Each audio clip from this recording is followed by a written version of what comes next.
From the Library of Congress in Washington, D.C.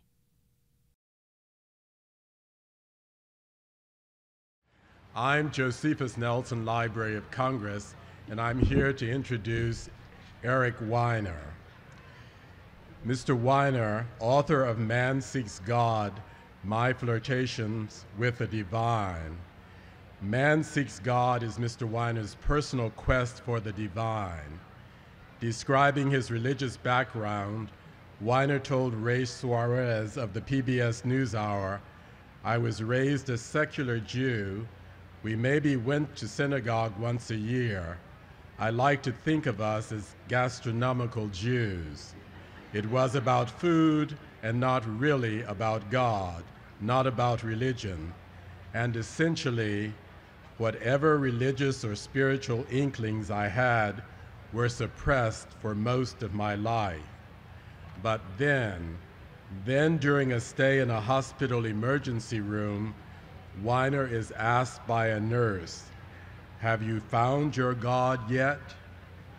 This question led him on a spiritual journey that takes him around the globe. The quest he undertakes leads Weiner to meditate in Kathmandu with a practitioner of Tibetan Buddhism, spend time as a whirling dervish, pray with New York's Franciscan friars, and interact with believers of several other faith groups. Finally, he takes another look at Judaism, the faith of his forebears. A former correspondent for NPR and the New York Times, Weiner has also written for Slate, the Los Angeles Times, and the New Republic. Weiner, a Knight Journalism Fellow at Stanford, was also part of the NPR reporting team that won a 1994 Peabody Award for a series of investigative reports about the U.S. tobacco industry. He is the author of the 2008 bestseller, The Geography of Bliss, One Grump's Search for the Happiest Places in the World. Weiner will sign his books today from 4:30 p.m. until 5:30 p.m. in Pavilion 8. Eric Weiner joins us today to tell us about his quest, and perhaps he'll also tell us about some of the answers he found. Please join me in welcoming Eric Weiner.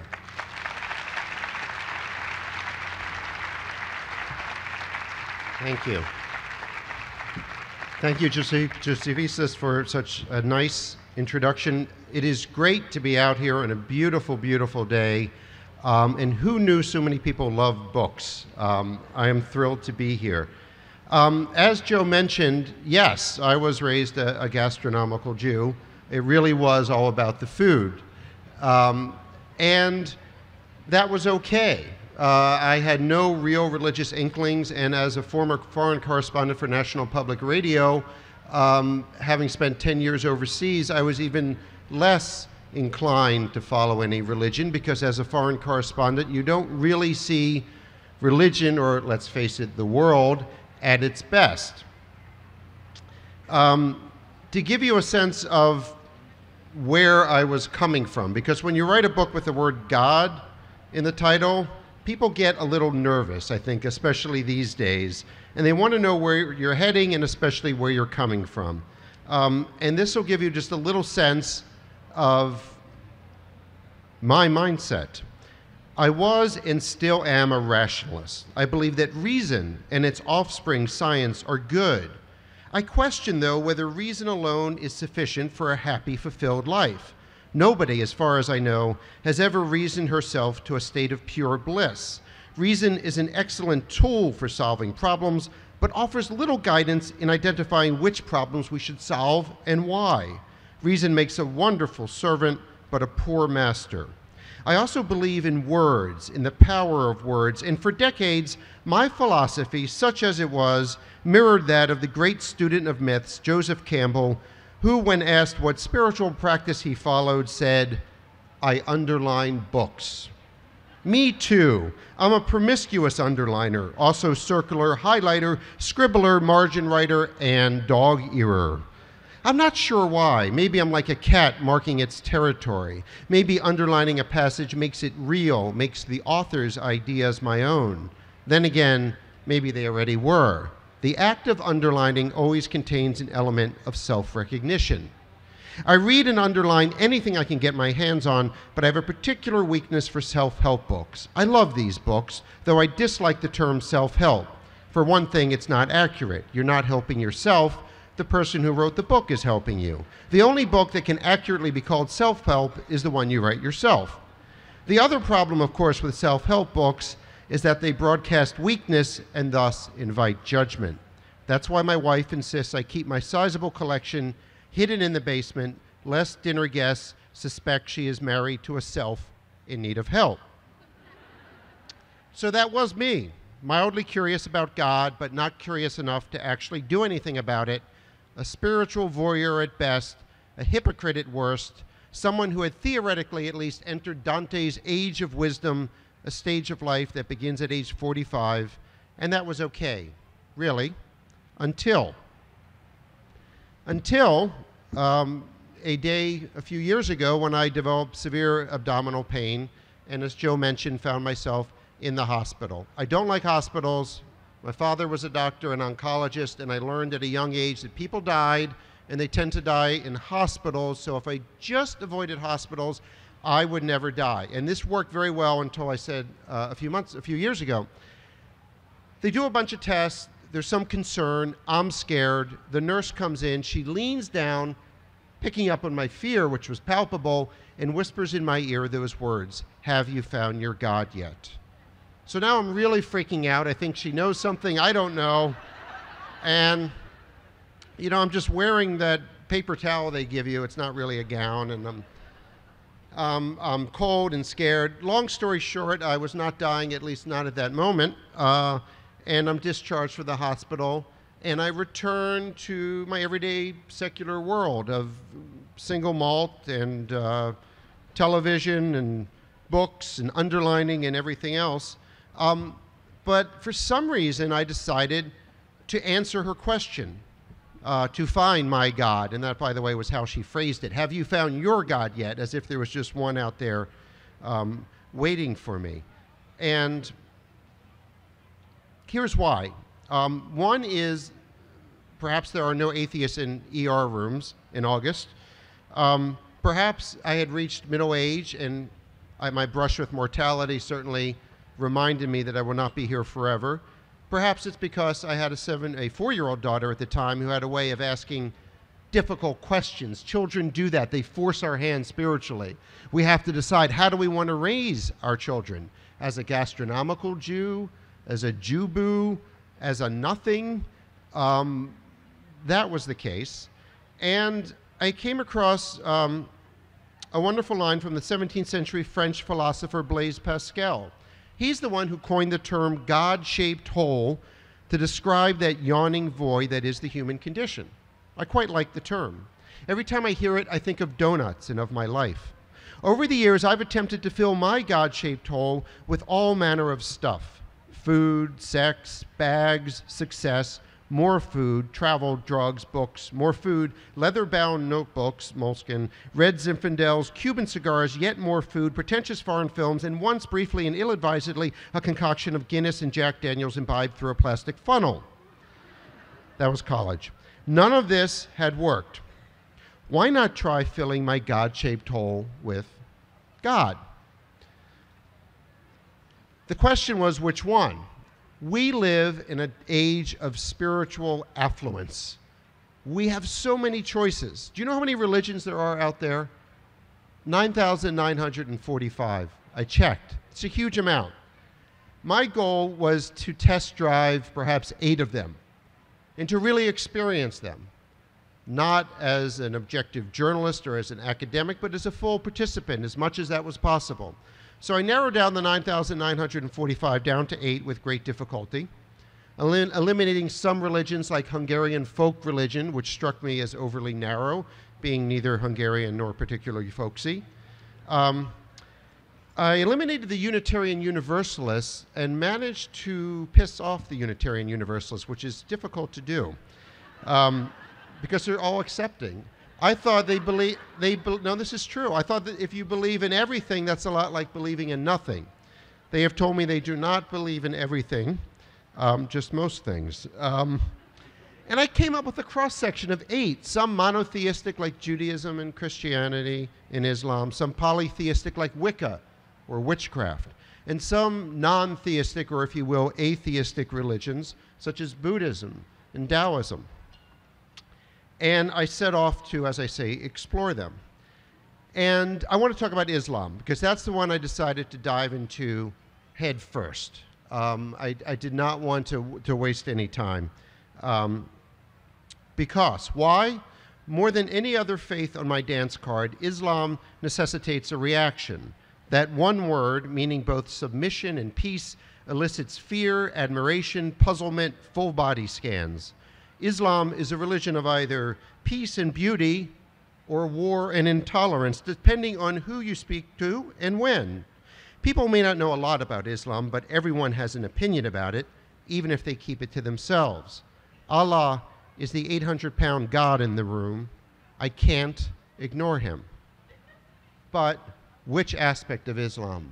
The strict Wahhabi sect or the Salafists? No, that did not appeal to me. And again, I was looking for something that appealed to me personally. I went with the Sufis. And I don't know if you know much about the Sufis. If you've heard of a poet named Rumi and have read him, then you've read Sufi poetry. He's from, I believe, 13th century, did much of his writing in a town called Konya in Turkey, and is incredibly passionate and filled with life, and is in many ways appears to be the opposite of what at least I thought Islam was. If you've seen the whirling dervishes or even heard of them, they are Sufis, and they are ecstatic.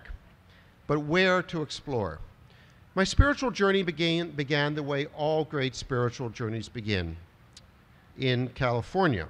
Mendocino, to be precise. You see, I stumbled across this ad for something called Sufi Camp. And I so love the juxtaposition of the word Sufi and camp that I am like, I am there. So I'm in Mendocino, in the Redwoods, and whoa, I've fallen down the rabbit warren of New Ageism.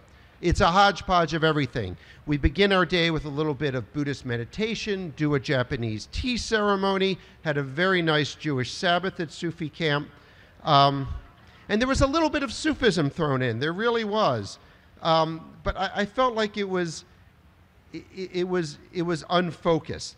And I want to give you a brief idea, read something to you very briefly here about where I sort of lost it at Sufi Camp.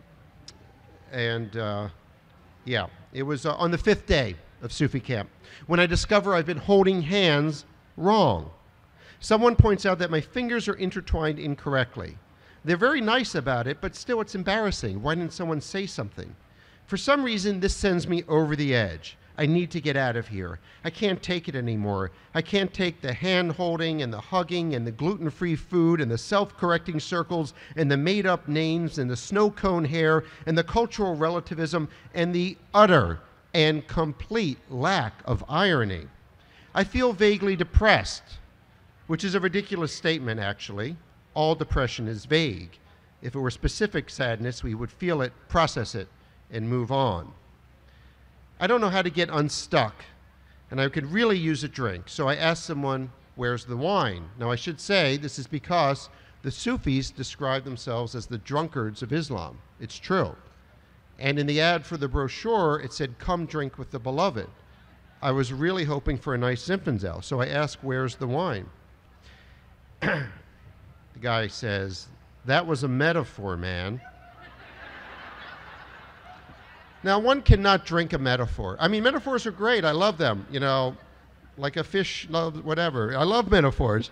But the problem I have with the New Age movement in general, and with Sufi camp in particular, is that there was a lack of focus and a lack of commitment. And I realized that religions are an awful lot like cuisines. They don't travel well. They get all mushy over those 1,000-mile journeys, and next thing you know, you're imbibing the spiritual equivalent of chow mein. So I decided to go to the source. This made sense for me because I love to travel. And my absolute favorite travel quote of all time is from the American author Henry Miller, who said, "One's destination is never a place, but a new way of seeing things." And that is my philosophy. So I'm on an airplane, and I find myself in Turkey, in Konya, where Rumi did much of his writing. In that previous passage, I mentioned depression, very briefly. And the fact is that my search was a serious search, and it was partly, I hope, a form of self-therapy. I've suffered from depression on and off throughout my life, and was hoping that perhaps through some sort of spiritual intervention of some type, I might be able to alleviate it. And that will make more sense when I read this bit. And this is now in Konya in Turkey. And one of my traveling companions is a Turkish woman named Baron. She is happy, quite possibly the happiest person I have ever met. Baron warns me that during our stay in Konya, an auspicious time that coincides with Rumi's death anniversary, people, women and men, might suddenly cry for no apparent reason. Sometimes it's so intense, she says, it's almost unbearable. She suggests I don't fight the tears. Sufis consider crying a means of cleansing the heart, and for Sufis there is nothing more important than a clean heart. As our taxi traverses Konya's treeless streets, Baron throws out this bit of Sufi folklore. If your tears are salty, your heart is not clean enough. If your tears are bitter, your heart is not clean enough. If your tears are sweet, then your heart is clean. What if your tears won't come at all, I wonder silently? I could use a good cry. Salty, sweet, barbecue flavored, whatever. My tears are calcified, backed up. Depression, contrary to what we normally believe, is not sadness, but an inability to fully feel sadness. Depression is sorrow denied. Of course you're depressed. You're writing about God, my friend Jennifer told me, and she had a point. We have pathologized melancholy, transformed a complex human condition into a cut-and-dried disease like diabetes or high blood pressure. The cure, by and large, is chemical. If St. John of the Cross were alive today, doctors would no doubt describe Paxil for his dark night of the soul. Now, I don't deny that for some a genuine chemical imbalance exists, and for them medication can help. But I can't help but wonder if my depression signals something else, a spiritual imbalance of sorts, one that no pill can cure. And anyone who has suffered from depression knows that one of the great things you can do for it is to get active and to go running and do things in the body. And one thing is I learned in researching this book about religion, and we think about religion as being so static, really, contemplative. Buddhist monks sitting still, meditating, Christians in silent, motionless prayer. But in fact, there's a lot of kinetic activity in a lot of religions. Jews davening, Buddhists circumambulating a stupa or a shrine. If you've ever been to a Southern Revival Baptist church, you know it's very kinetic. And so it is with the Sufis, the whirling dervishes that I mentioned. And so I saw a performance of the dervishes actually in Istanbul. And it is amazing because it is, as I said, very active. They are spinning and spinning and spinning. But at the same time, if you catch a glimpse of their eyes, you can see that they are serene and transported someplace else. So I said to one of my Turkish Sufi friends, I want to do that. I want to turn. I want some of that. And it wasn't easy finding a teacher. I was this gastronomical Jew a long way from home looking for a God, you know. And Sufism is still somewhat underground in Turkey. But they found me a teacher, a tough woman teacher, which is unusual. And she had this spike of fiery red hair, and she had the look and demeanor of an East German gymnastics coach. She was really tough. So we're going to turn. You put on these special shoes. They're black leather shoes, sort of like ballet shoes, but they're called MES, M-E-S. You take off your wedding band, your watch, any jewelry, and then the way you do it, it's not easy. You sort of put your arms like this, and you put one leg over like this. Here it goes, and you turn. But you do it fast, over and over again, and then slowly you're supposed to open your arms up like this. So she demonstrates, and then I try and nearly fall over, and it's not working so well. But I persisted and persisted, and eventually I had a moment, 10 to 12 seconds, where I was turning, and I felt that. And then I shouted out to my teacher and a few people watching, "I'm turning!" And then I fell, because I had violated Rumi's #1 cardinal rule. He said, never analyze enthusiasm. Or as John Stuart Mill says, ask yourself if you're happy and you cease to be so. Or as the Buddhists would say, I was not in the moment, definitely not here and now.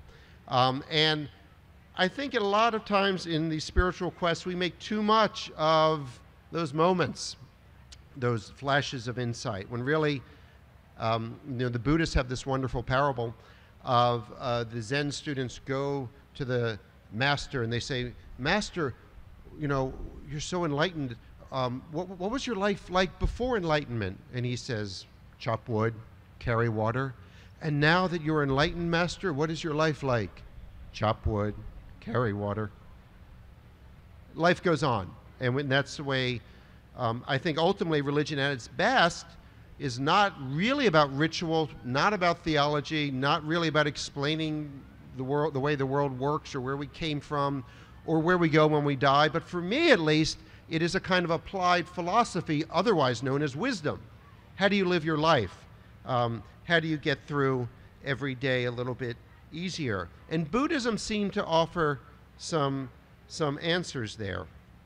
So I find myself in Kathmandu, home to some several 100,000 Tibetan Buddhists, and I find myself, first I arrive in the wrong part of Kathmandu, filled with a bunch of Israeli tourists for some reason, who have just gotten out of the army and are letting off a lot of steam, and that was not Buddhist.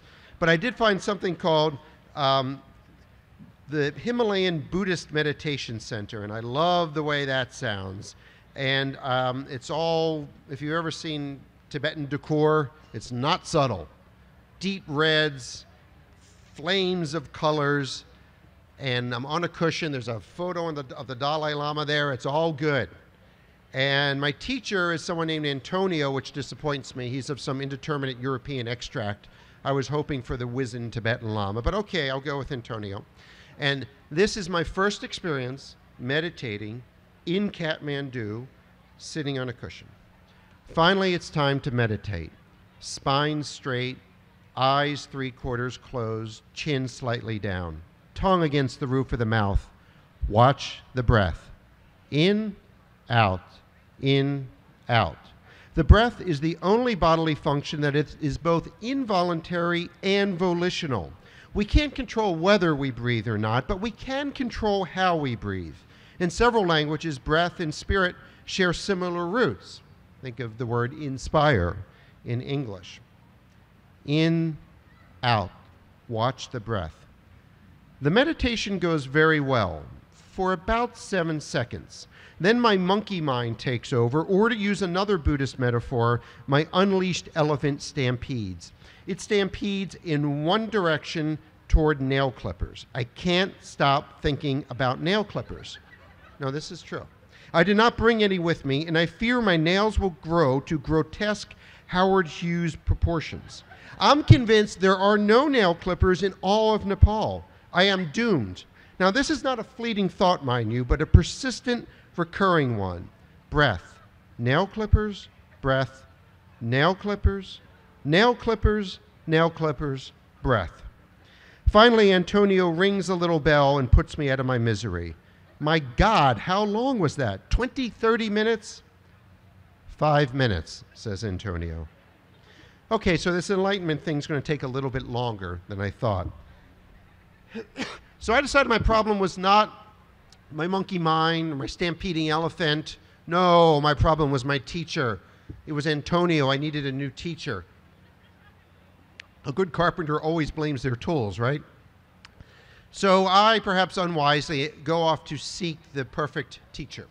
But I can't find any Tibetan lamas in all of Kathmandu. When I ask about this, people explain that apparently they're all in California, where the students are.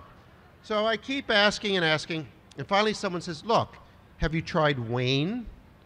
I'm like, Wayne, which, is he from the eastern part of Tibet? Because I don't recognize the Tibetan etymology of that name. They say, no, Wayne is from Staten Island. So I'm like, all right. But Wayne has been living in Kathmandu for 30 years, is a accomplished Buddhist, although accomplished and Buddhists don't really go together that way. And I agreed to meet with Wayne.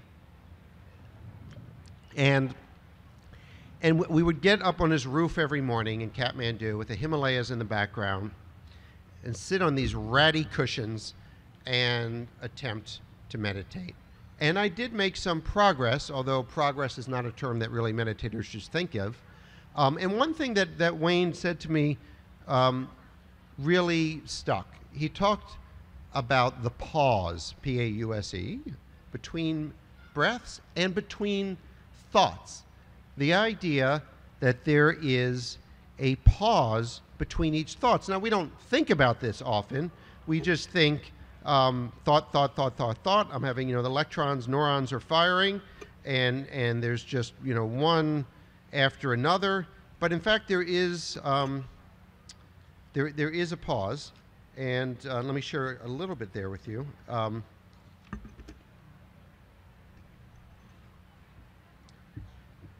Now, I know of religions based on grace or submission or learning, but Buddhism is based on the pause, a tiny, barely perceptible pause between our thoughts.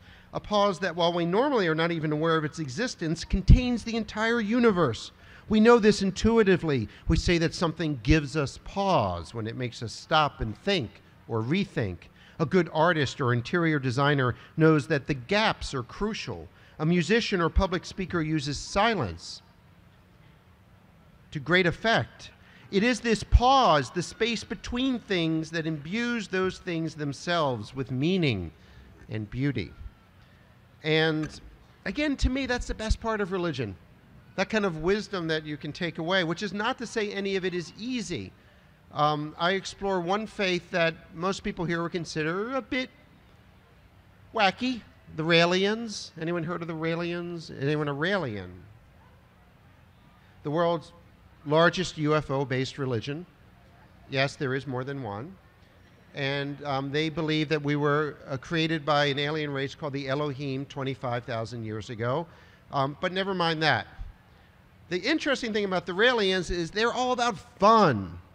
Every Raelian I met was a former Catholic, recovering Catholic, if you will. And they're just to the opposite extreme. They're about fun, and how do I put this? They're about pleasure. Okay, they're about sex. There, I said it, okay?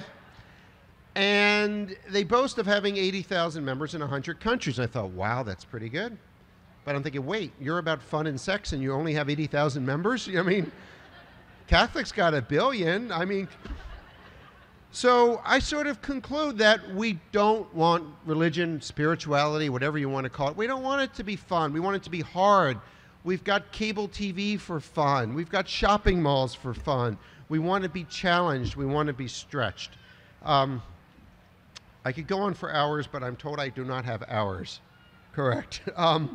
So I will just give you a quick little world tour hopscotch of some of the other faiths I explored. The Franciscans. I love the Franciscans. This was the Christianity chapter. I was always impressed with them, the way you would see them walking around. You might see them in D.C. sometime, looking like they just stepped out of 13th century Umbria, which they practically have. And they seem to really walk the walk. And I spent some time with them at a homeless shelter that they run in the Bronx in New York. They take vows of poverty, chastity, and obedience. This is tough. Now, I have been poor, and I have been chaste during periods of my life, but never voluntarily. And that was a joke. And they do it voluntarily. And more than any other religion that I explored, I think Catholicism, Christianity is about service. And I'm one of those people that's always on my list of things to do, the long-term list, not the short-term list, is volunteer more. I need to volunteer. I really should volunteer more. So living with the Franciscans, I'm struck by this desire to help. Something is driving me to be bigger than myself, to be useful. But the brothers don't know what to do with me. I have no skills, at least not the kinds that are useful when running a homeless shelter. Now, they asked me to carry some donated clothes, tied tight in hefty garbage bags, to a storage room. I do that and it feels good, but it's not enough. Finally, Brother Crispin gives me an assignment.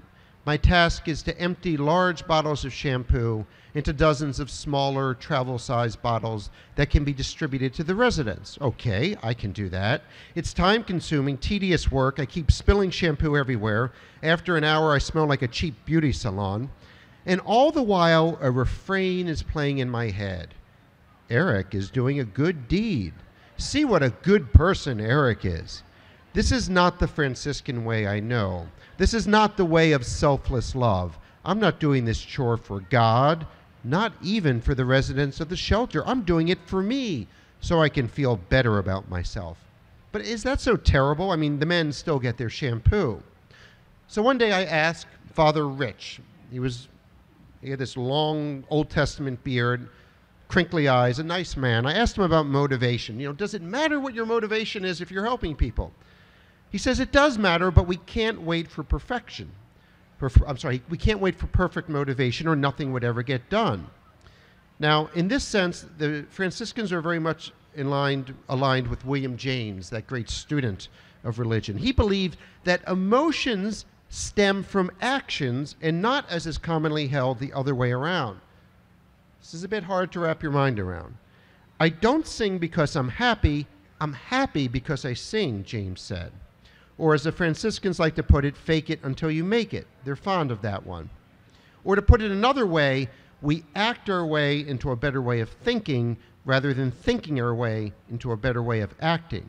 Now that's the exact opposite of navel gazing. Personally, I've been gazing at my navel for so long, it's a wonder it hasn't filed a sexual harassment complaint. Stop staring at me, you pervert. So often in my life, I have hesitated, forestalling action until I achieve the requisite state of mental clarity. That clarity, I now realize, may never come, and meanwhile, I have forfeited so many experiences. Moreover, those experiences might have created the clarity I so desperately seek. Action precedes belief. Just do it is not only a clever marketing slogan, it is a philosophy. Again, applied philosophy, wisdom.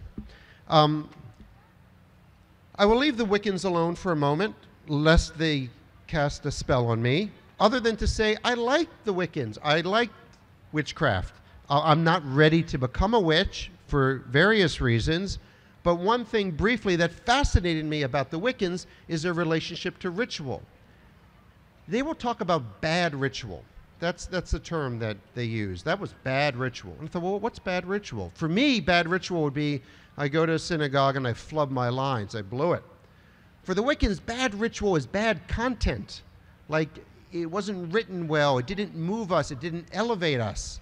And so there's a fluidity to their rituals because they are, and I think they would agree with me on this, making it up as they go along, reinventing these ancient pre-Christian religions. And so they're free to be creative. And any religion that's lost its creative spark has lost its soul. Finally, before I take your questions, I do want to take your questions. I will leave you with Judaism. It was the toughest chapter for me to write because it's close to home. Guilt, always closely associated with Judaism. I felt guilty for not being a more faithful member of the so-called tribe. I felt uncomfortable writing about it. I decided to explore Kabbalah. And whenever I told people I'm looking into Kabbalah, I always got a one-word reply. And that word was Madonna. Like, somehow this aging rock star just summed up this ancient philosophy and spiritual tradition that goes back thousands of years. Madonna? No. There's more to it than Madonna. And I did not go to LA for Kabbalah. I went to a beautiful, beautiful town in northern Israel called Tzfat. And I don't have time to read from that, but I'll just explain what happened. I was impressed with the people I met. These were Jewish people who were on their way to China or India to find their Eastern gods, stopped off in Tzfat for a little while and stayed because they found what they were looking for where they started. And that's the thing about spiritual journeys, is they often can be round-trip journeys. You start off as a Catholic or a Jew or a Protestant or whatever, you explore other religions, And sometimes, not always, you circle back. And I have done that to some degree. I was, again, trying to just check off the Judaism chapter, but ended up being inspired by it. And I'm probably more Jewish than I was before I wrote the book, and also more Buddhist and more Franciscan and more Taoist and definitely more Sufi. And with that, I would be delighted to take your questions.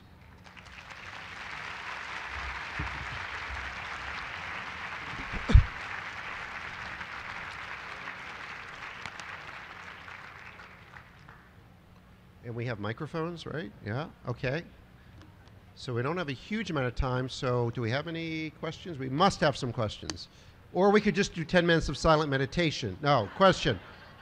Yeah, you touched on the role of ritual, and as a Catholic or maybe a reforming Catholic, I always found that going into a church and experiencing the Mass, even if my feelings about it or my beliefs about it were conflicted, it made me feel closer to God. And I wondered if what you thought about the role of ritual in these religions, and maybe that aspect of doing something makes you feel something. Yeah, I mean, there are two approaches to ritual. One is the just do it, fake it until you make it approach. The other is what the Kabbalists call kavanah, which means intention, which is if you don't do something with proper intention, it's not worth doing.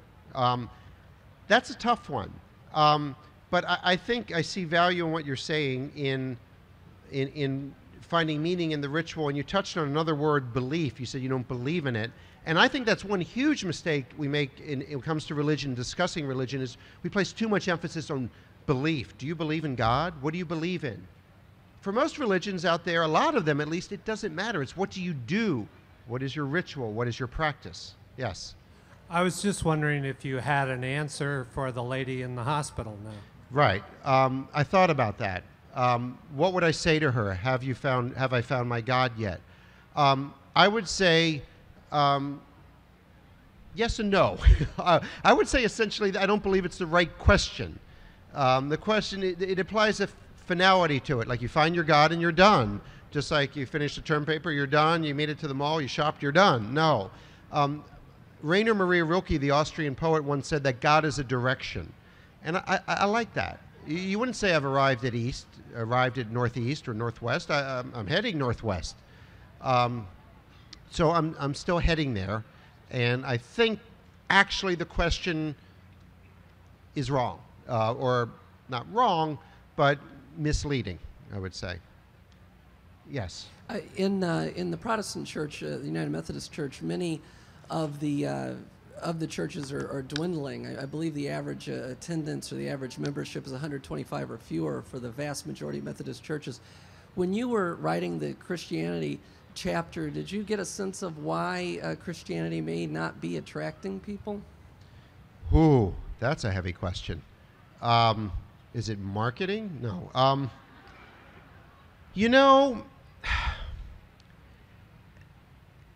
This is where it gets tricky. Someone asked me a question the other day. I was giving a talk in Houston, and they said, I'm a Catholic, but I have a real problem with the Catholic treatment of nuns. And I don't know what to do. I'm drawn to Catholicism, but this bothers me. And that comes up a lot.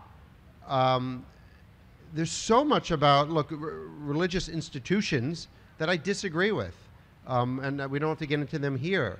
But the question is can you extract the wisdom from the texts, from the faith, and discard the other stuff that maybe doesn't appeal to you, that you perhaps even find reprehensible? And for me, the answer is yes. And I think if more people could do that, they might be drawn to Christianity. I think, religion is spirituality plus politics. To the extent you can eliminate the political aspect and focus on the spiritual, you might return to the church, yes, or wherever. I was going to ask you about Protestantism, but I'll ask you another question. So I think one thing that people feel a lot of times is that certain religions, other religions, are intolerant. And you traveled all over the world and you talked to practitioners of a lot of different religions. Did you feel that there's any sort of growing or sense of tolerance about other religions, or did you feel that a lot of intolerance in them trying to, sort of make you believe that they were the right one and the only No, one? yeah, I found a huge amount of tolerance, which of course doesn't make headlines. Maybe it was because of the people I was drawn toward, but they were forthcoming. Not one person, including the Franciscans, proselytized. Nobody tried to convert me to anything. I didn't always find a lot of knowledge about other religions. The Franciscans, when I would say, hey, what you're doing there, that's actually a very Buddhist thing, they were surprised, and likewise with other religions. So I think being ecumenical in your philosophy is a good thing. And someone like Thomas Merton, the great Trappist monk, was very ecumenical and involved with other religions because he felt solid in his own and secure in his own. Yes. Oh, wait, I'm sorry, over here. I was always struck and both tickled by the subtitle of The Geography of Bliss. Yeah. And one thing. One Grump's search for the happiest places in the world. Right, Yeah. and I don't get much of a sense of grumpiness right now, so what is your status as a grump? I am, well, the truth is I'm more of a malcontent. This is a true story, but my publisher thought malcontent had too many syllables and sounded vaguely French. No, true. So they went with grump, so I'm more of a malcontent. I'm in remission in a fair amount of denial. I mean, I'll be okay. Let's be honest here. I'm faking it a bit now for everyone's benefit. A little bit of melancholy is a good thing. I was in Iceland once and I met this musical composer. I said, "You're happy, but you do music. How can that be?" He said, "I'm happy, but I cherish my melancholia. I cherish my melancholia," and that's me. I still cherish my grumpiness or malcontentness. See, it's a terrible word, malcontent. I cherish my grumpiness. I'm claiming it, yes. So what religion had sort of the best sense of humor, or the people Ooh. practicing it? Who's sort of had funny? the best? Boy, that's a good one. Wahhabi Muslims, not that funny. Sufis, though, funny, you see. Wiccans can be funny. Oh, boy. You know, I've never had that question before. You're really... I'm going to throw out a little G.K. Chesterton here, because that's always a good thing to do. Yeah, G.K. Chesterton, the British writer, once said, a good religion is one that can poke fun at itself. And I would say, and that he said actually that you can poke fun of as well. And I would say that is a good test of a religion. And no religion has a monopoly on truth. No religion has a monopoly on spirituality, and let's say it right here and now, no religion has a monopoly on humor. So they can all be funny. And they should be, because that's the thing is, I tried, hopefully succeeded in writing a funny book with the word God in the title. And not a funny takedown of religion. This is not a takedown of religion. This is not an advertisement for religion. I mean, I really think if we lighten up a bit when it came to talking about God and religion, we'd all be a lot better off. So, unless there are any more questions, I want to. Are we good? Yes. I want to thank everyone for coming. This has been great. This has been a presentation of the Library of Congress. Visit us at loc.gov.